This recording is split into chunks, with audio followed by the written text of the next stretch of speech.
তো এই এলাকার স্যুপ দেখলে না চিক্ষের বেড়া কান্না আসে। স্যুপের কালারও যেরকম দেখতে সুন্দর না, এটা কিন্তু খাই তো তেমন মজা না, কিন্তু তারপরে ছোটো মেয়ে বলতেছে তাই ওর আব্বু নিয়ে আসছে স্যুপ। তো স্যুপটার কালারটা কেমন একবারে বেশাদ ছিল, খাইতে খুব খারাপ লাগছিল। তারপরে যেহেতু টাকাটা কিনে আনছে, ফালানো তো যাবে না, খেতেই হবে যেভাবেই হোক। তো মেয়েকে আমি নিষেধ করছিলাম, তারপর বলতেছে আম্মু প্রতিদিন তো চা দিয়ে খাই, ভাজি দিয়ে খাই, ডিম দিয়ে খাই, তো আব্বু যখন আজকে আসে তো একটু স্যুপ আনা দিতে বলো। তো স্যুপ আনছে ওর আব্বু। তো যাই হোক কথাবার্তা বলতেছি আর সবাই চা টা খেলাম, নাস্তা খেলাম। তো এখন শুধু ঘর দরটা ঝাড়ু দিব। তো দুপুর থেকে খাবার আজকে গতকালকে রাত্রে ফোন দিছে। তো তা আগের দিন তো দেখলেন আপনারা সবাই, আমার ছোটো খালুর মৃত্যুবার্ষিক ছিল, সেখানে সকালবেলা চলে গেছি। আর রাত্রে খাবার দাবার খেয়ে তারপর আমরা রাতে 10টার দিকে বাসায় আসছি। তারপরে সকালে নাস্তা তো করলাম দেখলেনই।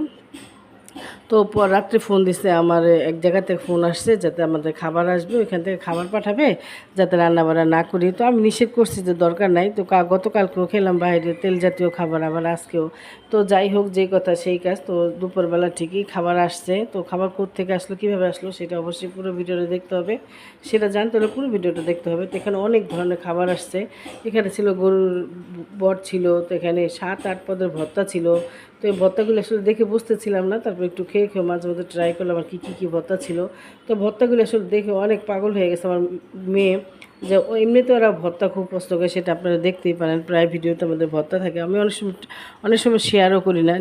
নিহা তারপর আমার বড় মেয়ে, ওরা ভর্তা খুবই পছন্দ করে। ভর্তা ওদের খুবই পছন্দ, শুটকি ভর্তা হলে বা আলু ভর্তা হলে ওদের আর কিছু লাগে না। তো এই তো যাই হোক, এখন এই তো খাবারগুলি নিয়েছে। আর এটা ছিল পোলার চালের খুদের বোয়া ছিল, বোয়াটাও খুব সুন্দর রান্না করছে। যে পাঠাইছে সে কিন্তু মানুষ বেশি আহামরি বড় মানুষ না, ছোটো মানুষই পাঠাইছে, মেয়ে পাঠাইছে। তো এই তো এখন আমরা খাওয়া দাওয়া করবো। তো ভুড়িটা আমি পরে খাবো বলছি, ভুড়িটা আমি পরে একটু ভাজা ভাজা করে তারপরে খাওয়াবো, কারণ যেহেতু তাড়াহুড়া করে রান্না করে পাঠাইছে, ভুড়িটা তেমন একটা ভাজা ভাজা করতে পারে না। তো আরও অনেক রকমের ভর্তা আছে, ভুড়ির কোনো প্রয়োজন নেই, পরে খাওয়া যাবে।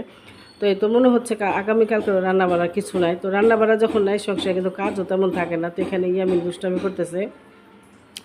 আর খাওয়া দাওয়া যদি না, রান্না বান্না না থাকে কিন্তু কাজ আর তেমন কি, শুধু ঘর ঝাড়ু দেওয়া, গোসল করা, নামাজ পড়া, তোর খাওয়া দাওয়া। তো যাই হোক, আর একটা কথা হলো কি, পৃথিবীতে একটা কথা আছে যে পৃথিবীতে দে বাগি খা বাগি। তো অনেকে এই জিনিসটা বোঝে না, ভাবে যে একবেলা খাইলে কি আর না খাইলে কি।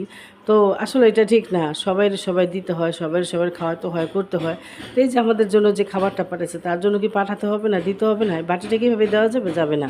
তার জন্য আমাদের কিছু করতে হবে, কারণ সে যখন আমাদেরকে ভালোবেসে পাঠাচ্ছে আমাদের জন্য, তার তার প্রতি আমাদের ভালোবাসা অবশ্যই দেখাতে হবে। এটাই আসলে পৃথিবীর নিয়ম।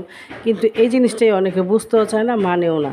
তো যাই হোক, এটা হলো যার যার ব্যক্তিগত ব্যাপার, যার যার মন মানসিকতা। এটা আসলে কাউরে কেউ বলে কিছু করাতে পারে না, কাউরে কেউ বলে বুঝাইতে পারবে না নিজের থেকে না বুঝলে। তো যাই হোক, অনেক কথাই বলে ফেললাম।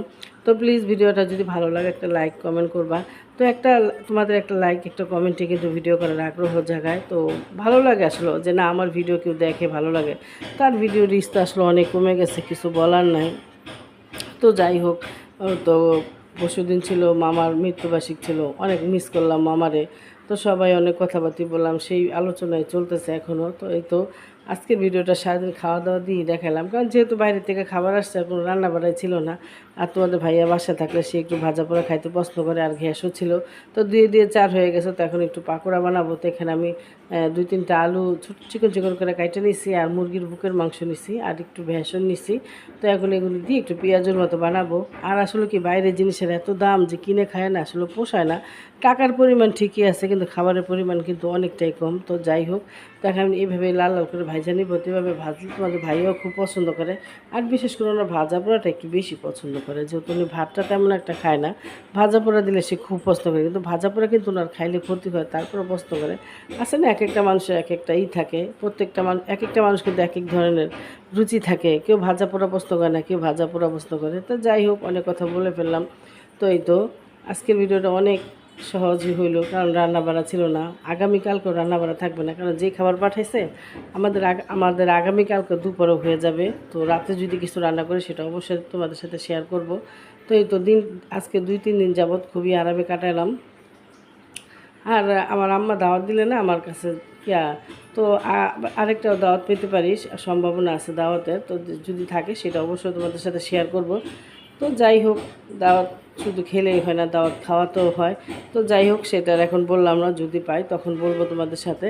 তো এই তোমার পাকোড়াগুলো কিন্তু লাল লাল করে ভাইজা নিয়েছি, তো এখন উঠে নেবে। তোমাদের ভাইয়া বসে আছে খাওয়ার জন্য। কারণ সন্ধ্যা হয়ে গেছে তো তাই এই যে কয়না সুখ পাইলে মানুষ আল্লাহর নাম ভুলে যায়। তো দুপুরে খাওয়া দাওয়ার পরে দিছি একটা ঘুম। তো উঠে আসর নামাজ পড়ে উঠে তারপরে যে নাস্তা বানাতে আসলাম। তো মাগরিবের টাইম কিন্তু হয়ে গেছে। তো এইটা তারে দিয়ে তারপর এখন মাগরিবের নামাজ পড়তে দাঁড়ায় যাব, উজু করবো, আজানও দিতেছে। তো এইভাবে ভাজা পোড়াগুলি আসলে ভালোই লাগে। তো আজকে ভিডিওটা এখানে শেষ করলাম। তোমার সবাই ভালো থাকো, সুস্থ থাকবা। আল্লাহ হাফেজ।